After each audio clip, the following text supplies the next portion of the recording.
Okay, today's video will be about trusting God's plan. Now, some people find it very hard to trust God's plan. They want to micromanage other people, and even want to micromanage their own life. You want to control the outcome. You say, oh, I surrender it to God, but you reach back out and you take control of it again. And you don't really trust God, you don't surrender it, so you try to micromanage it. And this is one of my biggest things that God's been helping me with, and just allowing me to let go of some insecurities I had, which I'll share with you. Is one, I don't trust people. I come from a damaged background without, getting into too much detail, but I'll give you a little bit of it so you can know, because I said I'll be honest with you, is I didn't have a father growing up. He left when I was 2, shortly after my brother was born. And then my mother was sick with MS, and she took care of us best she can. And when we got to a certain age, about 4, I had to grow up. I had to start watching her, because she would take these spells where she would pass out, and I would either have to call an ambulance, or I'd have to, call Grampy and Grammy to come and help. So at a very young age, I was forced to step into this responsibility. And with it, I had a lot of resentment and hatred towards my father. Even though I didn't really know him, who he was, I hated him. And I had that hate for a long time. And so this allowed me not to trust him, because I had friends and people in my life that I thought I could trust, and they ended up betraying me. So healing this past trauma is what God's been doing. He's been helping me trust people. And I don't trust too many yet, but I'm learning to. And that's a big improvement for me. But more about that is, he left us, and it was kind of weird how God gave me peace. And now that I look at it, it was a master plan of his, that I would finally have reconciliation and peace. Well, reconciliation on my side and peace.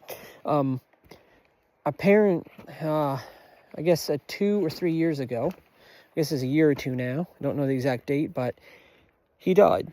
And before he passed, the hospital happened to send a phone call, because we had the same last name. It's a very unique name, and they happened to be looking in, I guess, the phone book for next of kin or whatever, and the records popped up saying me. So they called me, and I said I didn't know him, and which I didn't. And they said, what do you want us to do with the medical procedures? Because it's like he's on a machine. Like, what do you want us to do? And I said, he had a girlfriend at the time, and I said, let her decide. I said, I don't have any right, because he's never been in my life, my entire life. So here's this stranger. I don't have any right to control what happens to him. So I said, let his girlfriend, or whoever, decide. And I said, let God decide, basically. I said, I'll leave it up into God's hands. And he passed away later that night. They called me back. I was asleep, but they called me back, and they said he passed away. But before he did, he was, I guess from what I could figure out, he was an alcoholic, but God saved him, and he was trying to turn his life around and was actually a born-again Christian. So that gave me peace there. I never got to ask him why he left, and I never will, but that's besides the point. I'm sure he had his reasons, and I'll find those out eventually if it's God's will, and if not, I'm fine with it. But it's full circle knowing that, and that he was saved, and that is a great relief to me. And so now you may wonder, why do you talk about micromanage? Well, as I said, not trusting people is, I also try to control the aspects of my life. But after, this, going through this and having this reconciliation and peace, I'm like, okay, God, I trust you, and I've surrendered a lot of it. I used to want, a relationship. I still want one, but I surrender that to God. I'm not going out and doing it myself, because at this stage, right now, I have my responsibilities. As I mentioned, my grandparents took us in and raised us, and now that they're up there in years and need more help, I've decided to put my personal wants and needs to the wayside to do what God's called me to do, and that is to stay by their side and take care of them until they pass. Whether that's 5, 6, 7 years, I don't know. And although I'm getting older, I'm 34, basically the world's saying you have to go out now, you have to go. Like, you got to get a woman now, you got to get, a girlfriend, you got to, get married, you got to have a kid, and, you're getting older. And I would listen to these things in my head. I would try to micromanage them. Like, oh yeah, I watch these red pill guys. And I'd be like, I got to go out. I got to get women. I got to do this. I got to find the right one. And I was panicking. And I was just going out wanting to date all these women. But also I didn't have the, nerve to talk to them, because I was very shut in. I was socially awkward. I could barely stand in front of a camera. And yet here I am making videos and posting personal parts of my life on YouTube to help others. And I never saw myself doing this.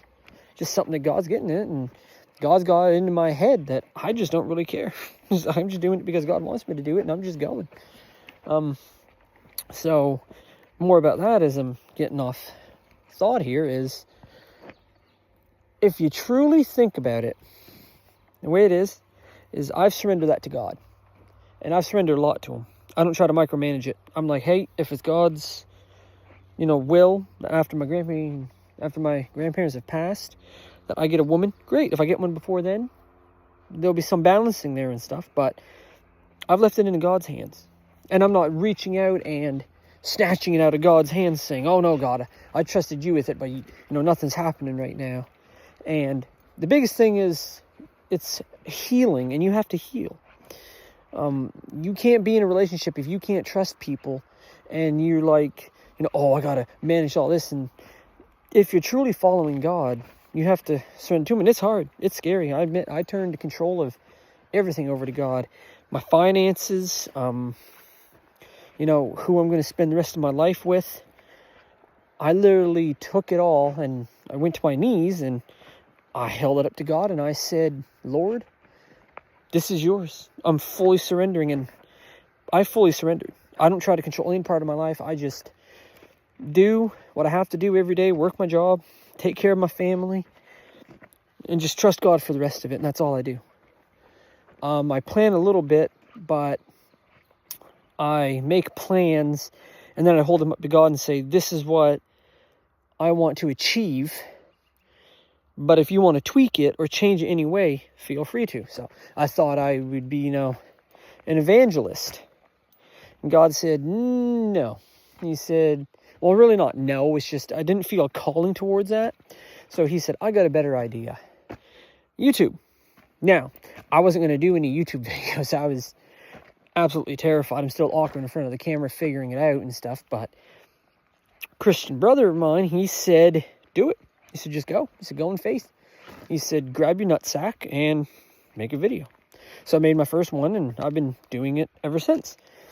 And he's right. Once you get it out in the open, and I'm sharing these experiences on here to help others, it's also helping me heal. I mentioned this in one of the previous videos. It's therapeutic to me. I'm putting this out here so that if you struggle, as I've struggled as a lonely single Christian guy, I hope this helps you so that you're not alone. That some of the stuff you've gone through, I've gone through it. I've been there. You may be young and looking at me like, what does he know about life? It's like, trust me.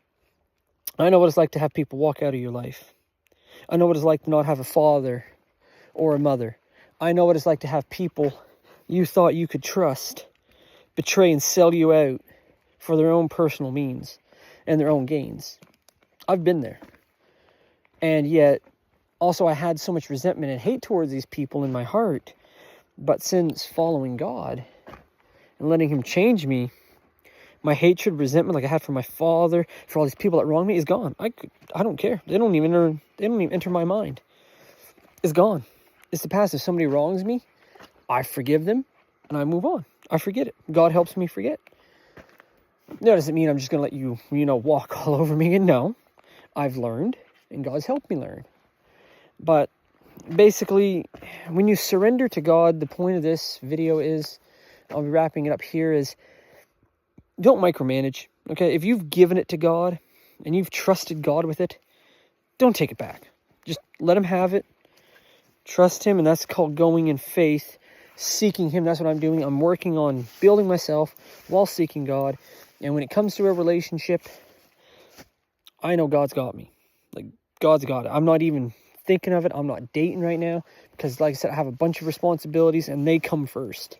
And I just wouldn't have the ability right now to marry because I have responsibilities God's given me. So don't micromanage it. Surrender it to God, and that's going in faith. So I'll leave the video off here. It is a nicer evening and the flies are out at long last. I knew they were coming out, freaking mosquitoes. Anyways, this is a voice in the wilderness, a soldier and bond servant of Christ, signing off.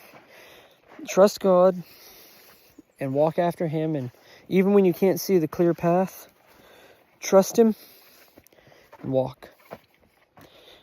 Have a wonderful day. It's evening when I'm recording this, as I'll show you the sunset. Beautiful one the Lord's made. So whether it's a day whenever you watch this or night, may you be blessed. May God watch over you. And may you stay safe and follow God in these crazy times. Amen.